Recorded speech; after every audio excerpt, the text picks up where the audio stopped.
Dear students and parents, welcome to master మట్ channel. ఈరోజు NMC ఒక నోటీసును విడుదల చేసింది. ఆ నోటీసులో కొత్తగా శాంక్షన్ అయినటువంటి కాలేజీల యొక్క ఆల్ ఇండియా కోటాకి వచ్చే సీట్ల వివరాలని ఇవ్వటం జరిగింది.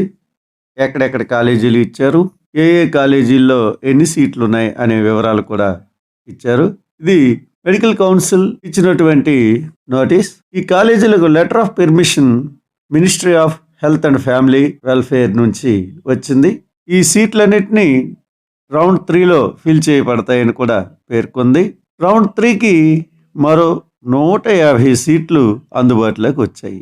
ఎవరికైతే స్టేట్ కోటాలో సీటు వచ్చిందో, గ్యారంటీగా సీటు వచ్చిన వాళ్ళు ఈ కొత్త కాలేజీలకి వెళ్ళే అవకాశం వచ్చింది. స్టేట్లో ఎవరికైనా ప్రైవేట్ కాలేజీల్లో సీటు వస్తే వాళ్ళు దాన్ని వదులుకొని ఆల్ ఇండియా కోటాలో ఈ గవర్నమెంట్ కాలేజీల్లో సీటు పొందవచ్చు. మహారాష్ట్ర గవర్నమెంట్ మొత్తం ఇచ్చిన లిస్టులో 10 కాలేజీల్లో 8 కాలేజీలని శాంక్షన్ చేయించుకుంది.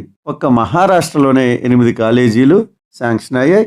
బుల్దానా, అంబరీనాథ్, హింగోలి, వందరా, అమరావతి, నలంద నగర్, గడ్చిరోలి, జల్నా ఈ 8 ప్రాంతాల్లోన 8 గవర్నమెంట్ కాలేజీలు వచ్చాయి. ఒక్కో కాలేజీ నుంచి 15 సీట్లు ఆల్ ఇండియా కోటాకి వచ్చాయి. మిగిలిన 2 కాలేజీలు, ఒకటి ఉత్తరప్రదేశ్ సోనేభద్రలో వచ్చింది, ఇంకొకటి ఉత్తరాఖండ్ హరిద్వార్లో వచ్చింది. ఇక్కడ కూడా 15 సీట్లు ఆల్ ఇండియా కోటాకి వచ్చాయి. మొత్తం 150 సీట్లు రౌండ్ 2లో యాడ్ అవుతున్నాయి. ఎవరైతే ఎడ్జ్లో ఉంటారో వారికి చాలా మేలు జరుగుతుంది. తప్పనిసరిగా రౌండ్ 3కి హాజరవ్వండి. గవర్నమెంట్ కాలేజీల్లో సీటు పొంది తక్కువ ఖర్చుతో చదువుకోండి. Thank you. Please like, subscribe.